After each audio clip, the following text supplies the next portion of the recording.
So we want to promote understanding and better conversations going forward. I therefore ask your patience with me and with each other as we explore Black History Month together and create safe space for our audience members as well. All of our participants who come on with us, you are welcome to ask questions and to make your presence known. If you want to support something that a panelist has said, you are certainly welcome to do that. While it is the impact that is seen and felt, let's lay a ground rule right now and just nod to affirm that we will assume positive intent. Thank you all so much. First, all right, enough from me. Panel, welcome aboard. Thank you, thank you. Let's lay some groundwork. We're starting with language. Black or African American? What do you think? Any opinions there? Does it matter? Do you care? Just a little note. In 2018, we had a delegation from Zambia come here. And this is the first time the gentleman happened to be part of the Barosi Kingdom. He's the king's younger brother that was part of the delegation. And he said something to me. He said, you ever think about being American African? And I said, just exchanging those words meant a lot to me because it gave you a sense of where you came from, where you belong to in history. Mm-hmm. So I just thought I'd just add that in as a possible consideration going forward. American African. I dig it. It has been my colleagues here at Christopher Newport who were of African, not only descent and origin, but who were of African nationality, who most objected to us calling ourselves Black. One colleague in particular was very firm that you are not Black. Find your roots, trace them, and name your people. Many of us, though, aren't able to do that. Well, so American. You have to have the desire to do that. And right now, with my experience, it's okay, what's the benefit to doing that? And I don't think people really know, understand, or it's not really talked about in certain circles. But when you go to the African continent, you'll start to understand a little better.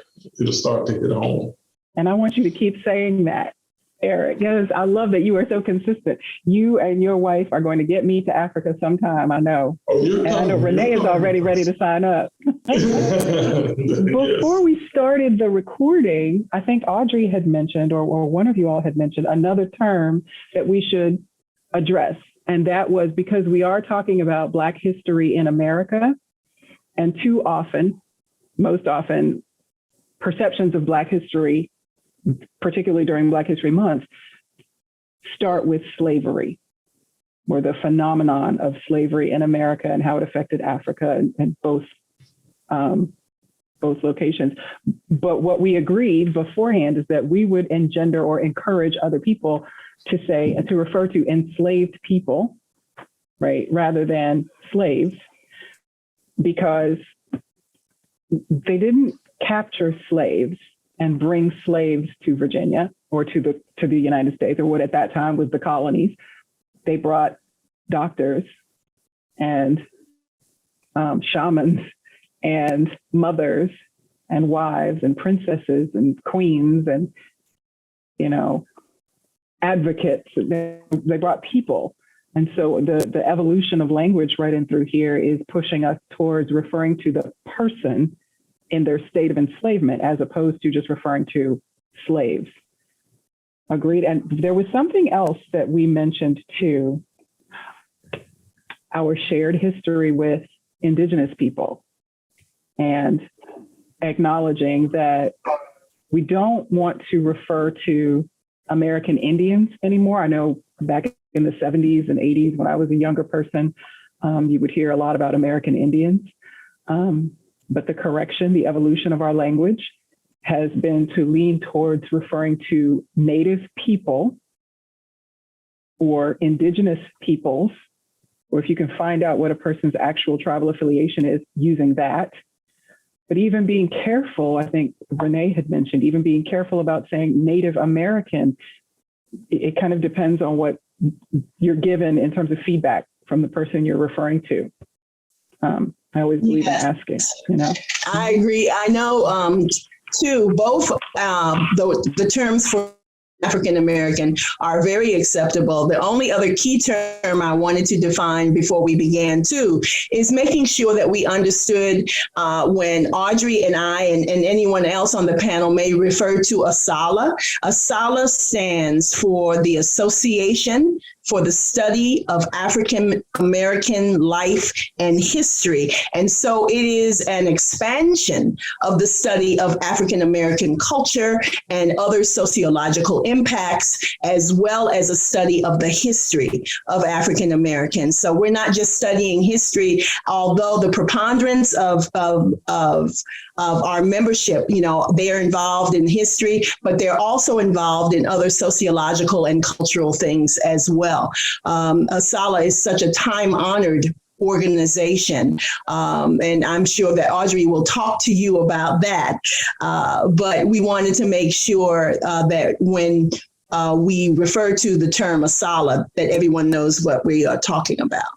Yes, thank you. I was writing it down and then I noticed it's on Audrey's background, which is fantastic. I love that both of you have those beautiful backgrounds there for your Zoom screen. I see that we're getting some comments over in the chat. I will go ahead and we'll stick to our prepared questions first, and then we'll come back over and visit the chat and see if there are some comments that we need to respond to, if that's okay with the panel. Maybe Irene can take a look over in the chat and see if there's something she can craft an answer to. Send it to me first. All right, folks. Well, I remember Black History Month becoming a nationally recognized phenomenon just in my lifetime. The truth of it is that the historian Carter G. Woodson, who was one of the co-founders of ASALA, actually formalized it in 1926, correct? Is there any additional? Oh, yes, definitely. There's a history there. There's a history there because we give Carter G. Woodson credit for it, but we also have to realize that the men of Omega Psi Phi fraternity are the ones who actually started Negro History Week. Mm-hmm. What happened was that Dr. Woodson was working on, because for so long, our history has been ignored, it has been stolen, and everything else you can think about. But in the beginning, according to the research that I've done, that they felt that the history that they were talking about was more aimed at the highly educated people. And that the men of Omega Psi Phi fraternity were the ones that said, we need to do this. So in 1921, they decided on a program and they called it Negro History. And it was called Negro History and Literature Week, and it was held in April of each year. And they were responsible for that. And then Dr. Woodson, because Dr. Woodson was a member of Omega Psi Phi fraternity. Okay. And took over and started the Negro History Week in 1926.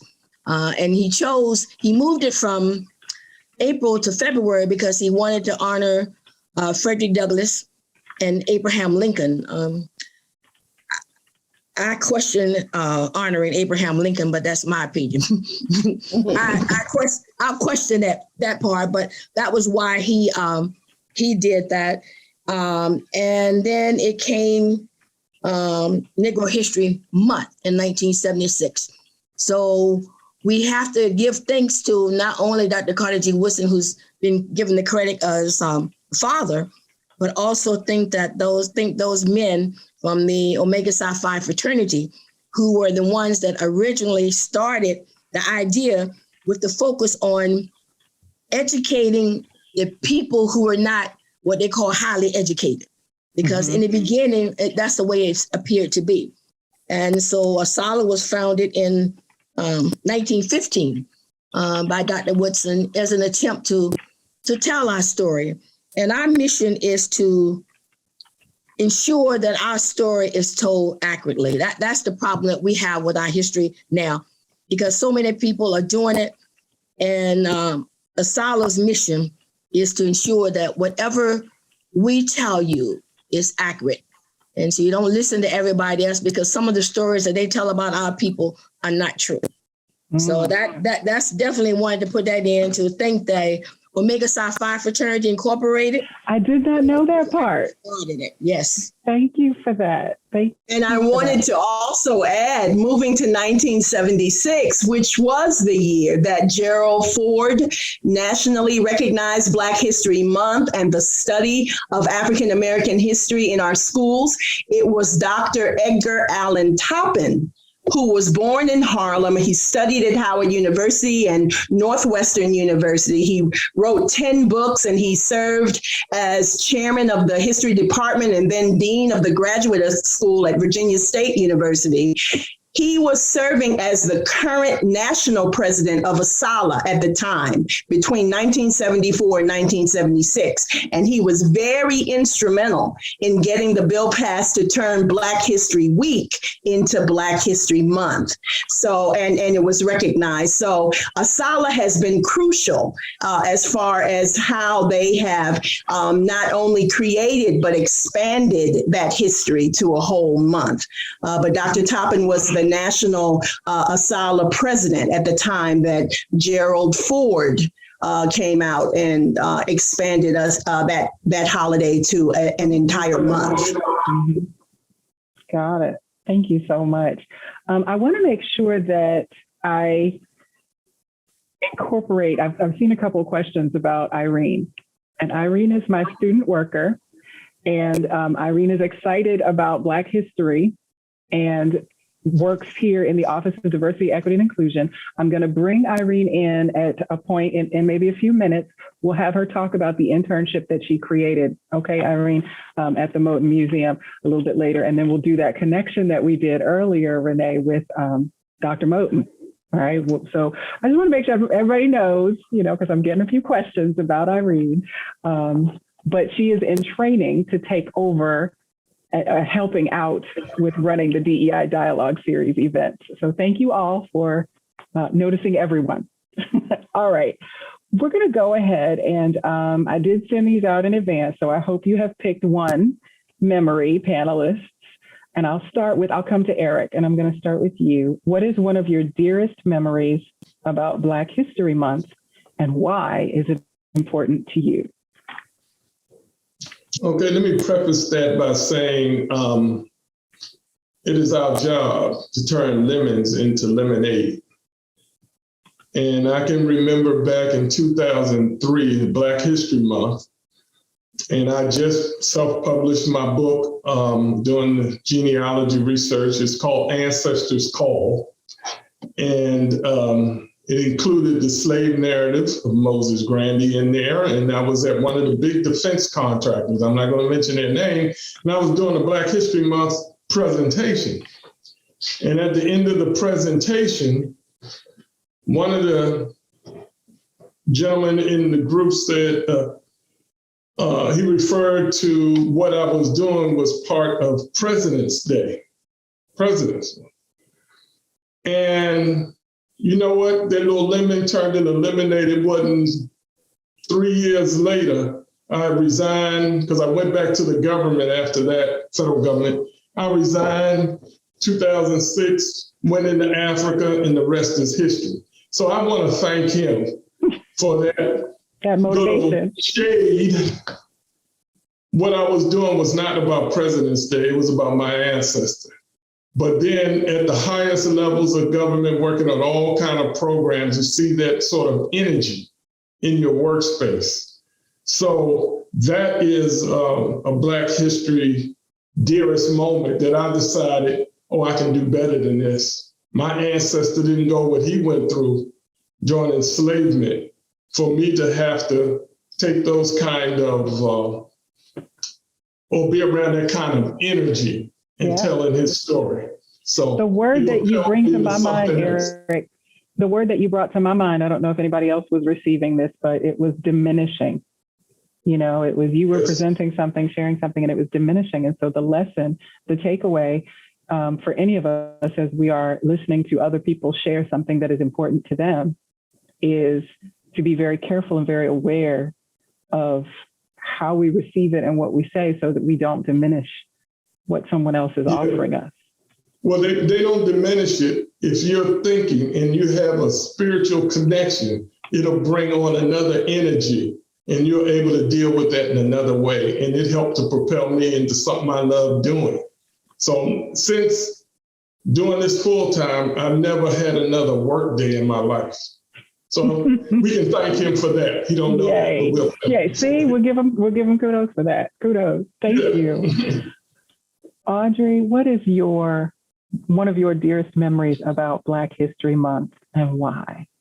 I would have to say growing up in a household where we had all Black magazines, Black books, and my mother constantly talked about Black history, that the one thing I always looked forward to in Black History Month was to receive that Ebony magazine and to see those African kings and queens and all their regalia looking like they were for $1 million.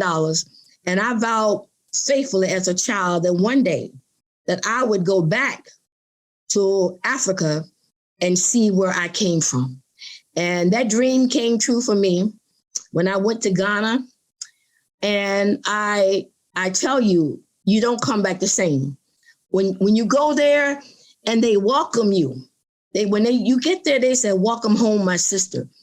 It's a feeling that I had as a child that I just could not, and it was only when I went to Africa that I could actually see who we are. And we came from kings and queens, and this country was built on the backs of our people. We brought farming, we brought herding, all of those things came with us. And, but I grew up with it, and in church we had programs. So it was just my dream to go. And I did go, and whether or not I go back again in my lifetime at age 76, I don't know, but I did have an opportunity to go, and I was very blessed. And I didn't care for what it cost, I was going. And I took one of my friends with me. She's on there. Dr. Margaret Bristow was on. We went together, and it was an amazing, amazing opportunity. And that was my best moment of Black history memory. Thank you so much. That is wonderful. And I think, too, that speaks to the need for the feeling of affiliation.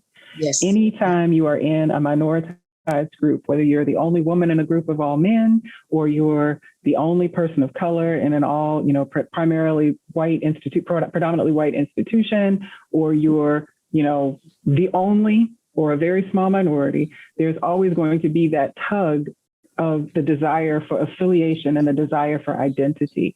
And I'm a little bit jealous. That's amazing. That sounds like you really got to. Exciting. I'll never forget it. All right, Renee, what is your dearest Black History Month memory? Well, I was educated in segregated schools, and I was also chosen to integrate a school in 1963 because during that time in 63, 64, when Virginia schools were finally turning the page of Brown versus the Board of Education, the NAACP would choose what they perceived as the best and the brightest children to integrate the schools.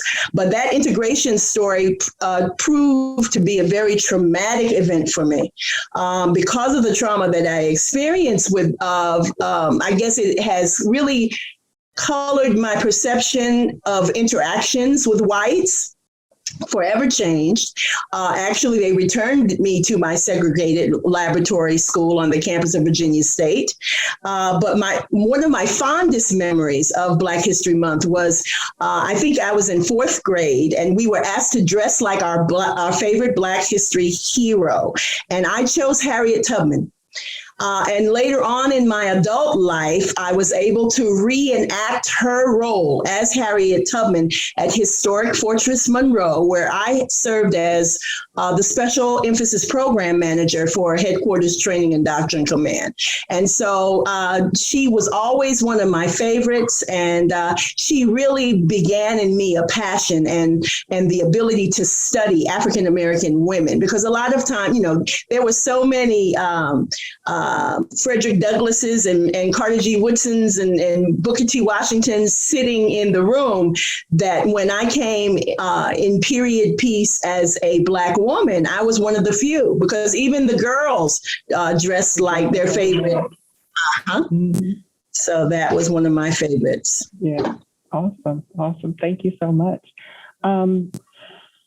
The next question on our list for our panel, and I will invite Irene to think about this, and if you'd like to contribute after our panelists do, feel free.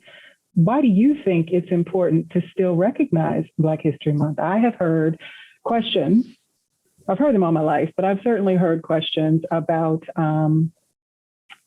why do Black people need to celebrate, and separate and recognize Black History Month and the first Black person to do this and the first Black person to do that? And isn't that reversing what you've already complained about and experienced and that kind of thing? So why is it still important to recognize Black History Month in this country and in Virginia and in our community? And I'll just open it up, whomever would like to start. I see Eric getting ready there. Well, I think, first of all, that I've been one not to go along with the grain most of my life. And I think everything has a time and a season. And right now, it shouldn't be a Black History or African American History Day, week, month. It should be 365 and 66. 366 on leap year. I mean, it should be taught in the family, at home, and maybe some of you have connections that I don't have. Right now, with the challenge of critical race theory and taking books out of the school system and library and everything, you got churches on doggone near every corner. There's a space to teach our history. You got a solid there. It's not like you don't have the expertise to teach. And what we found out during COVID is you got Zoom and other ways to communicate. No excuses. It should be just a part of our life. Stop designating it. Let's get on. Let's take care and handle some business. And it shouldn't be something that a Sala or any other professor or a person that just knows history shouldn't be compensated for bringing this to our community. You can compensate all the concerts, all the ball games, all the ball players. Why not knowing about yourself is just, it should be just as important as some of these other things.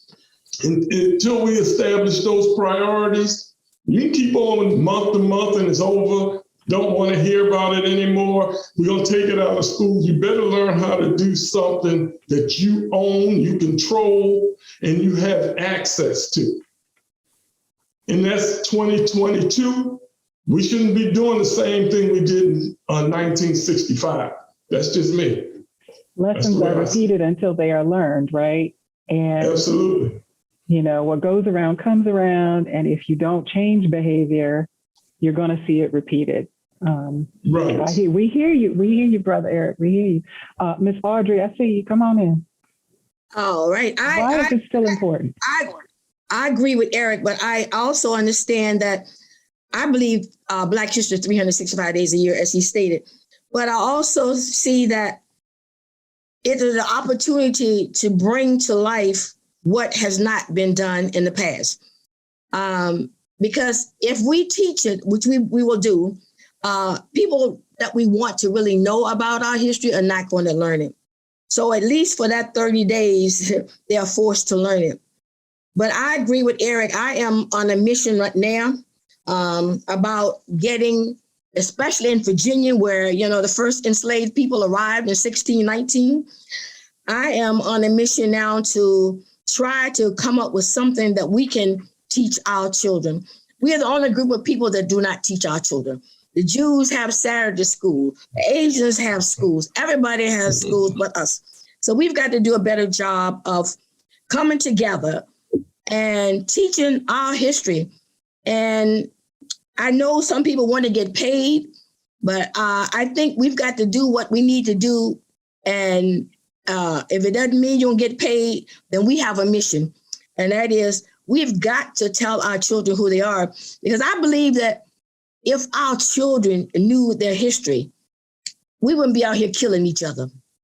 Back in the day, you fight and you move on. But now they're killing people because they feel disrespected. That's because they don't know how our women were raped, how our people were lynched, how our men and women were split from their families. They don't know that history. And if we don't teach it to them, they're not going to get it in the school, because they said they don't want them to learn anything that will make them feel bad about themselves. Well, what has happened to us for 400 plus years? So I think it should be taught. I mean, they should have it at one, but I think that we as a people, we've got to get on the board. We've got to get more involved. We got to come up with some resources. We have got to teach our children, because if we don't do it, then it's not going to get done. It's not going to get done accurately, that is. And that's my soapbox for today. Thank you for coming to the TED Talk. No, I agree with Audrey. I really do. And I know, Angela, that it is not just important. It is critical that we continue to celebrate and honor and tell the stories of African Americans in this country. Some of those stories may make us uncomfortable, but those stories, along with other histories, need to be told in this country. They need to be told in Virginia specifically, and all over the world, because there is so much we don't know ourselves about our history. We have individuals in our own families who have forged paths and made impacts that we may not know about or understand. So not only do we need to tell our stories, not only through our oral traditions, but we have to write them down. We have to make sure that people know, and it should be told by us, for us. Mm-hmm. I'm going to take a moment of privilege and invite my student worker, Irene, if she doesn't mind, to tell the story that impressed me so much that made me beg her to work for me. That may not be exactly how it happened, but that's my story for right now. Irene, will you share a little bit about how you introduced yourself to me and what you said you had been working on for the past year? Yes. So last summer, I was selected to be one of Christopher Newport University's Summer Scholars Research Fellows. And so I had an independent research project focused on analyzing the violence that occurred during the Black Lives Matter and anti-lockdown protests from 2020, and analyzing that violence with different theories of justice from various schools of political philosophy. And I overheard Dr. Sprenger one afternoon with a guest of hers in the library chatting about everything that was going on in our country over that past year and a half. And I decided to introduce myself and let her know what I was working on, and that I had been a fan of her work that she had started during the fall of 2020. And I had explained that the fall of 2020 and spring of 2021, I'd taken the year off from school with COVID to pursue an internship with the Robert Russo Moat Museum in Farmville, Virginia. And for anyone who might not be familiar with the story, in April of 1951, Barbara Johns, who was just 16 years old, led a strike with her fellow students for a better school system for her and her peers. They wanted better buildings, new textbooks, buses that weren't going to break down. And they asked the NAACP to get involved. And Spotswood Robinson, along with others, stepped in, and they took the case, which became Davis v. Prince Edward County, and they took it all the way to the Supreme Court under Brown v. Board. And after that, the schools closed for 5 years. And then eventually they were able to get the schools to open back up with the Brown 2 decision and the Griffin decision.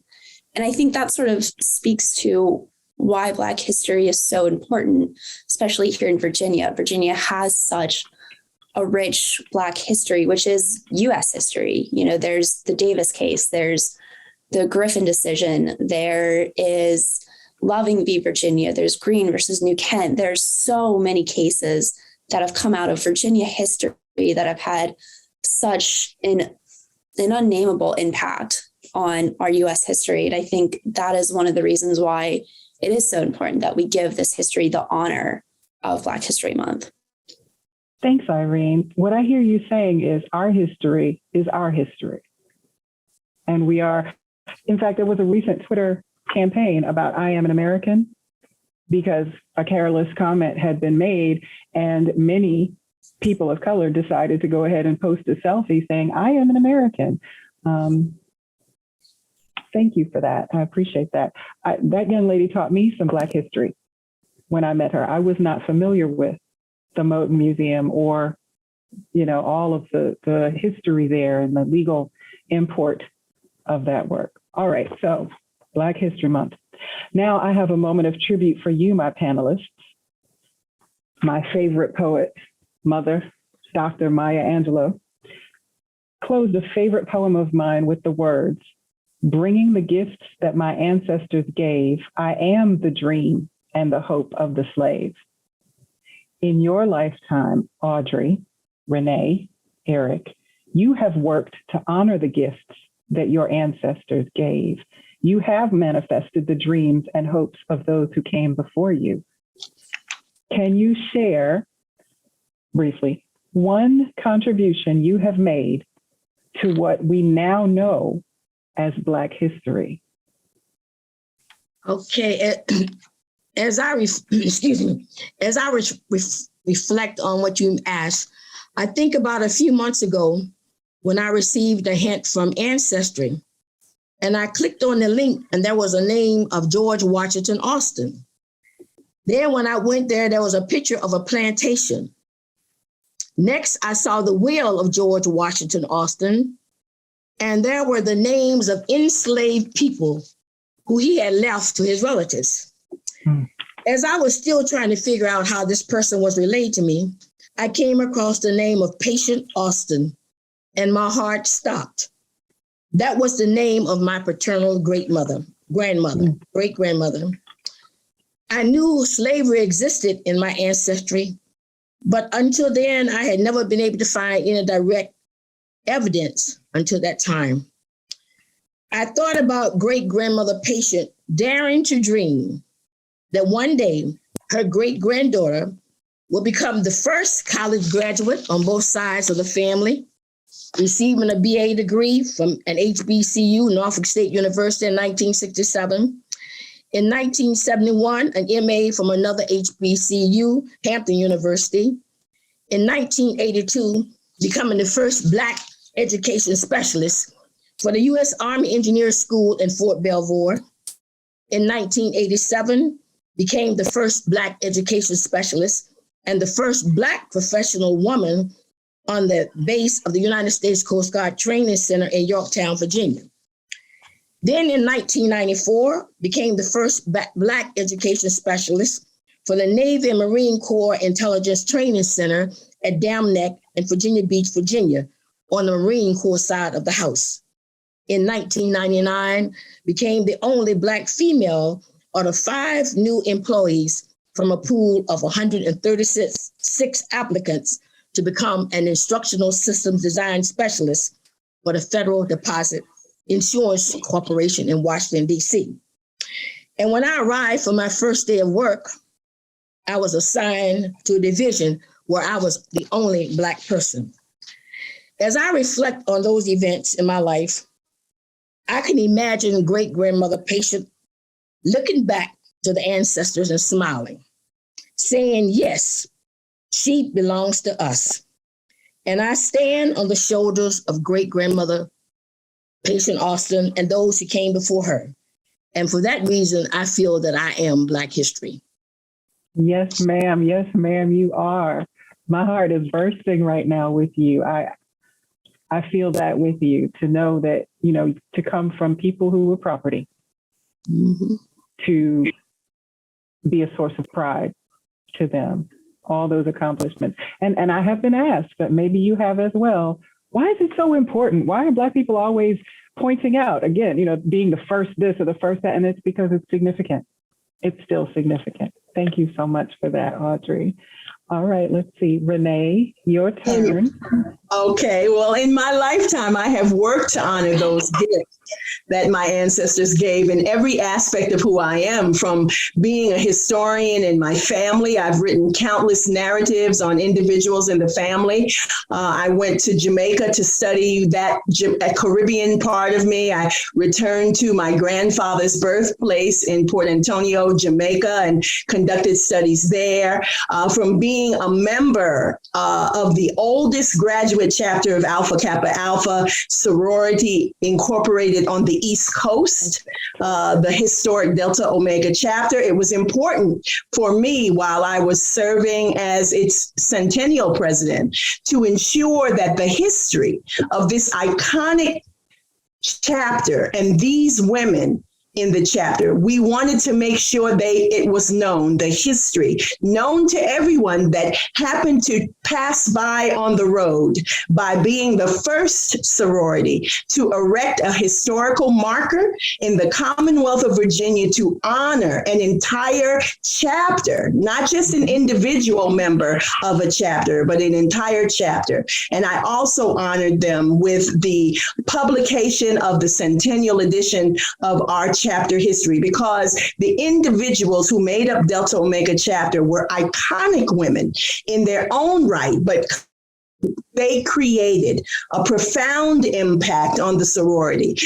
So as I wrote the book, I wanted to make sure it was so important to study historical context as well as cultural impacts. Mm-hmm. And so in this new book, I made sure that I provided a list of different things that had been going on among African Americans in the last decade, the resurgence of racism, all sorts of things that have impacted the work of Alpha Kappa Alpha, the work of Delta Omega chapter in general. So I believe that it is important to make sure that we celebrate and stand on those shoulders and be the sounding board and the person that will point out what our history has done and how it has contributed.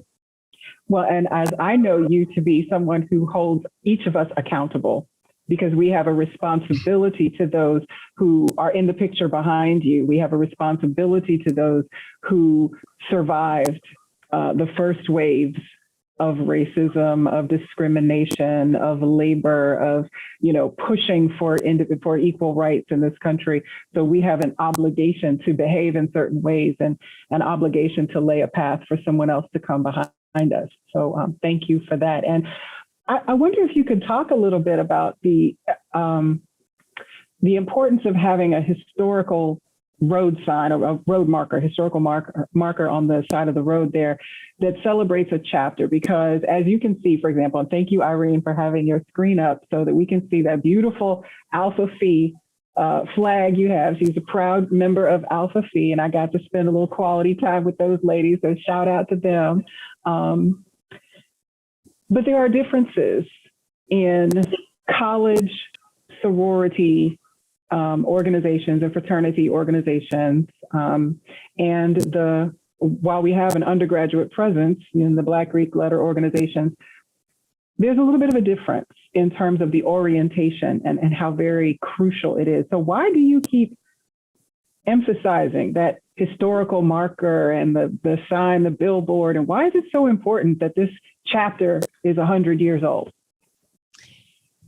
It's really important to recognize and understand some of the differences between those organizations that comprise what is commonly referred to as the Divine Nine, but specifically called the National Pan-Hellenic Council. Those 9 organizations make a commitment for life. It's not just within the 4 years that you are going through a college experience.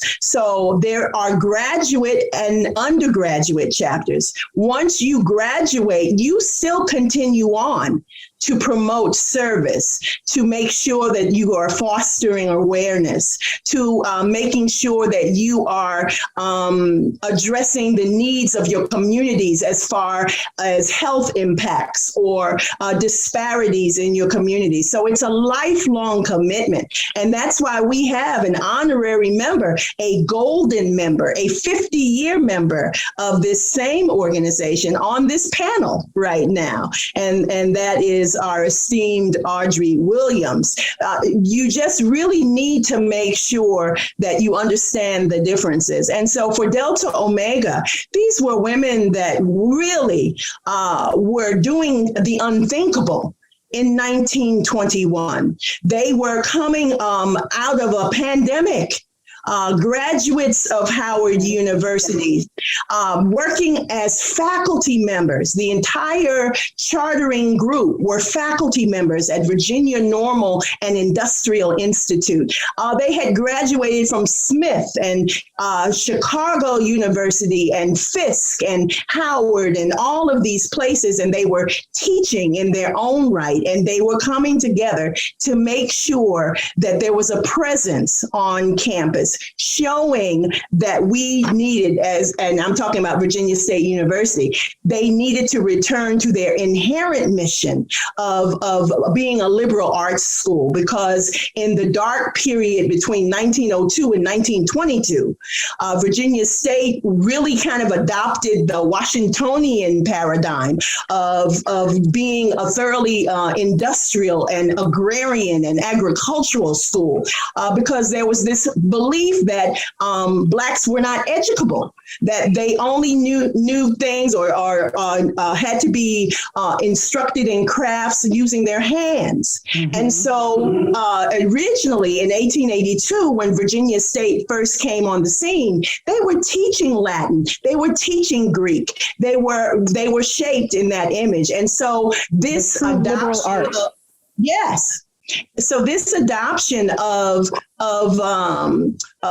fraternities and sororities kind of showed the public, because of course the boards of education were all Caucasian male, and they were trying to say we can do the same kind of things as a UVA or whatever a University of Richmond, whatever the schools were, and they slowly returned to their inherent mission. So these women were just tremendous in their own right. And so now anyone who passes on the highway can read about this chapter and those chartering legends. The first Black woman to attend UVA, the first Black woman to attend Harvard University. I mean, all of them were noted in Delta Omega's ranks. Mm-hmm. So it was just very important for that to be something that you could just pass by and read. And if you ever take the Black History Tour by virtue of historical markers, just going, because there's one on Booker T. Washington. There have been recent ones about lynching locations. And so it's very important to be able to honor the historical marker program, which is the oldest historical marker program in the United States, which is Virginia's historical marker program. It's great that we are beginning to have different cultural impacts on that program, because less than 300 out of the 4,000 historical markers in Virginia, less than 300 deal with our culture, whether it's Indigenous culture or African American culture or whatever it might be. Thank you so much. I'm quiet now because I feel a little guilty that I haven't taken that tour. And so I feel like I need to do that. Well, we'll go together when COVID lifts. Yes, ma'am. Yes, ma'am. Eric, you are off mute. Did you have a comment you wanted to add? Actually, I don't think we got from you your Black History contribution. Yes, come on in. Yeah, I was just ready to go. That's why I was. Yeah. But I thank you for this particular question, because a lot of what I do now, I owe it to, first of all, the Most High God, unquestionably, but Moses Grandy and what he left. For me, for a descendant to pick up And that slave narrative opened up doors for me across the country, but also in Africa. And the history of it is, first of all, without that story giving me a sense of an ancestor who bought his freedom, and it took him 3 times to do so. And then he worked on the Great Dismal Swamp Canal as a waterman. And so it's a whole lot of underground railroad activity, and it's opened up doors to the Maroon community that survived enslavement by escaping the plantations and going out in the swamp and living and setting up communities. And so when you go to Zambia in the Western province, it's called Barotseland, and you see the terrain there, is no doubt that they knew what to do when they got to the swamp here in Virginia. First, that's one thing. Secondly, the Underground Railroad, the Great Dismal Swamp, the records are with the archaeologists. I don't know if you know Dr. Dan Sayers out of American University, but he's done studies out there. And upwards of maybe 50,000 people came through the Great Dismal Swamp on their way to freedom. And a lot of that history is just starting to come out. So when I went into Zambia for the first time, and I went by myself, ironically, that's just the way it worked out, but I preferred to be obedient to my assignment than worry about the fear. And so when I got there to the Western province, it's called Barotseland, and it's the Lozi people that have been there for hundreds of years, maybe thousands. And they welcomed me in like you wouldn't believe. And they said to me, do you know you're the fourth person that came to that kingdom by yourself? And one of them was Stanley Livingston, Dr. Livingston, I presume.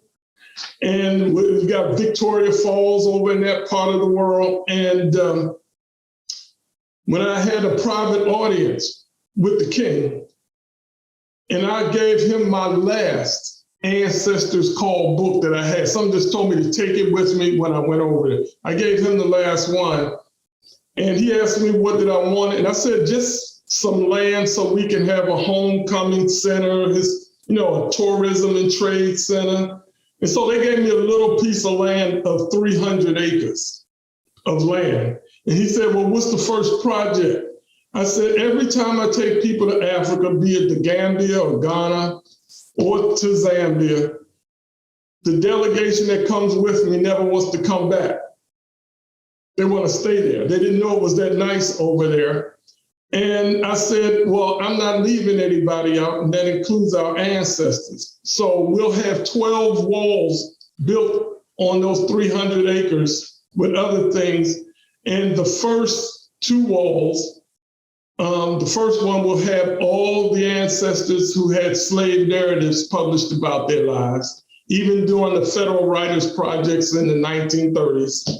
And the second wall, and we got more than just these 2 walls, but just to get it started, the second wall will list the ancestors that we know, because they had a registry of some of the enslaved ancestors that hand dug the Dismal Swamp Canal, which is still a civil engineering landmark, and it's part of the oldest continuous operating canal in the United States.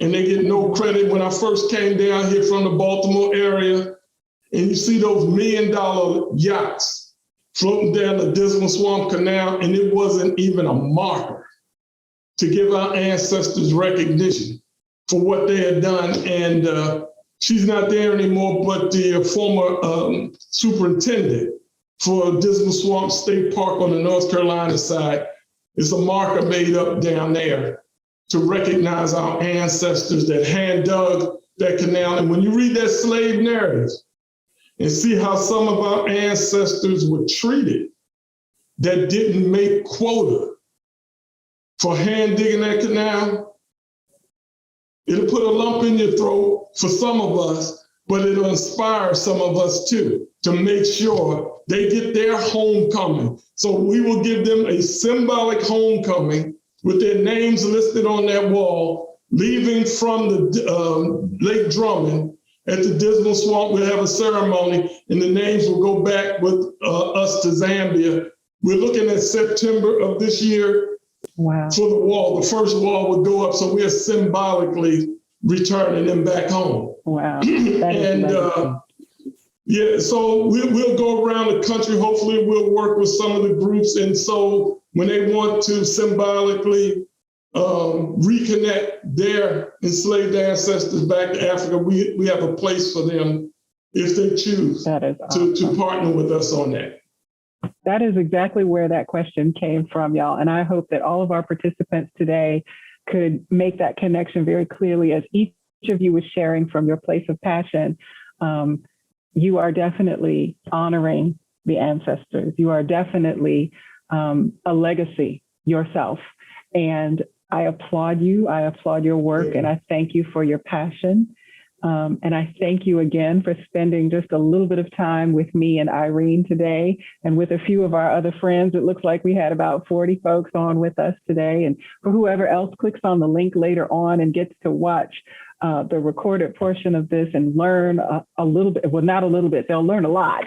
And they'll have takeaways, and they'll have encouragements to go look up Asala and find out what the heck is this organization and what's it all about and how can I support it? How can I learn from it? They'll think about, wow, I need to go on this trip that this lady is talking about and drive around Virginia and just look at these signs, these road signs, and get out and read them, you know, and maybe in the process of standing there reading a road sign, somebody else will walk up to you and read it with you.